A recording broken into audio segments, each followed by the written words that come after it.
Hey guys, Rad here with Task Force 87 models, and we're going to be looking at a kit to review today. So this is going to be my first military kit that I'm really kind of going in depth on,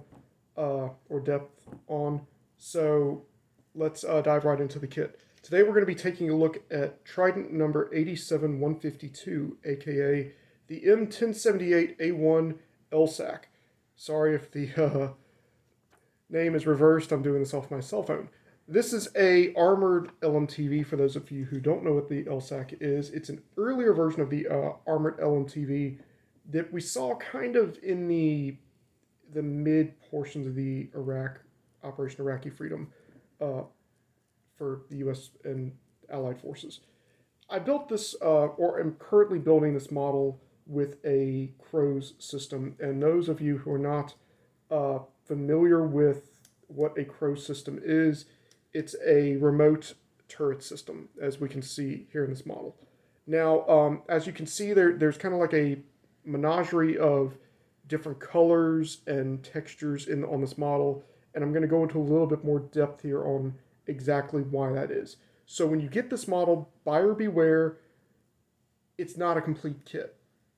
I purchased this kit directly through Reynauld Euro Imports out of Illinois. Amazing shop. If you need anything military-wise, they're the people to see.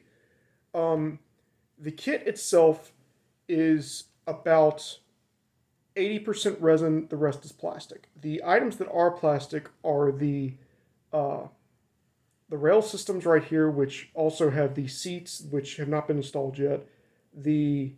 What I'm assuming is the high water forwarding kit exhaust port here, the spare tire rack. They do come with cast resin mirrors, but I added the plastic ones for stability. And then the chassis is resin, and then the rear bumper is resin. Well, the rear bumper light bar is resin. The cab base, and the utility bed and the utility gate are all cast resin. The cab is a two-part cab. If I can get this off without actually breaking it again. As we can see, the cab is hollow. You have to cut the windows out yourself, and we'll get back to the cab here in a moment. The cab has a very nicely molded interior with the driver's seat, the passenger seat, and the machine gunner's seat. It does come with a plastic steering wheel. I'm going to replace the plastic steering wheel with a etched metal steering wheel from an M923 conversion kit from Germany that I had laying around. Same for some of the mud flaps and finer details, which that's pretty standard with a lot of different military modelers nowadays. To go with the etched metal conversion kits, and I'll show you that here. This is the conversion kit here. It's just the spare parts I've had from another gun truck project. Now, here's the buyer beware part. For those of you who want to buy the kit just to build it as is, it's not going to look prototypical to the truck. As we can see here in the prototype picture that they found on Google Images, I kid you not, that's where this picture is. You can see that right here is the air. This is behind this is the air tanks for what I would assume would be the air brakes and other items the truck would need. And then there's a what assumed to be another mud flap or another piece of armor right here with the armor box. Now, when you get this kit, it does not come with that. I had to model this using strip styrene. As you can see, there's the air tank underneath the strip styrene. And then I'm going to have to do the same for the fuel tank, which I have not done yet.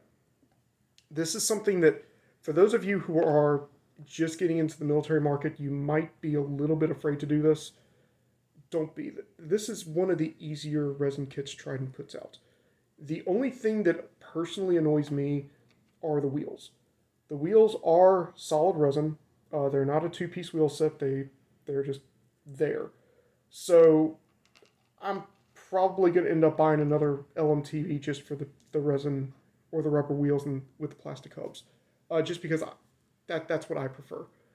Now onto the cab. The cab was modeled pretty cool. I ended up using some pieces from from two different companies. The main turret cover, which it does come with a turret cover, it's decent. Unfortunately, it had some really bad imperfections in the resin, which when you're buying any resin kit is a risk you're always going to take. So I had another resin cover from Kanja Models out of Germany, who's another small-time resin conversion kits manufacturer. And turns out it is an exact match to the Trident model. Maybe they copied it, maybe Kanja copied Trident. We don't know. So I added that. The other thing you'll notice is it's got a crow's weapon system mounted on the roof. And this is off of a Arsenal M1151 Humvee kit that I had laying around that I ended up using a different turret on. I didn't get rid of the crow system because I wanted to use it on something else. So, and it was damaged, so I had to replace it with some styrene and little things here and there. So it's got an Arsenal M crow system and an Arsenal M IED radio jammer here up on the roof, which I had found another prototype picture of another LSAC with the IED jammer on the roof mounted like that, and I said, nah, that's kind of cool. I'll do it to mine. It's just an extra detail. So out of 10, I would rate this kit at about an 8. I recommend this kit to people who are wanting to get into the military market and wanting to really branch out to something better. And this is a welcome kit for the modern modelers, but I really think Trident could do a little bit better job at fine-tuning some of the resin castings that they have. And I think their quality control could use a little bit more work. Next time we speak, we will be actually doing a how-to video series. We will be building a Roco M929 armored gun truck. This is we've got prototype pictures. It'll be a full video production with some buddies of mine and some other military buddies we'll be doing. And we'll also be taking a look at a M923 gun truck project that we're working on and be talking to an Iraq veteran on his experience out there and what he saw vehicle-wise. So stay tuned, guys. This, like I said, this is my first video production on a kit review, and it's kind of a fast kit review. Hope you enjoyed it, and if you have any questions, feel free to comment in the comment section below, and I'm hoping to get a video out at least once a month. So stay tuned for more great military videos and how-to exercises. Until then, this is Task Force 187. Stay healthy.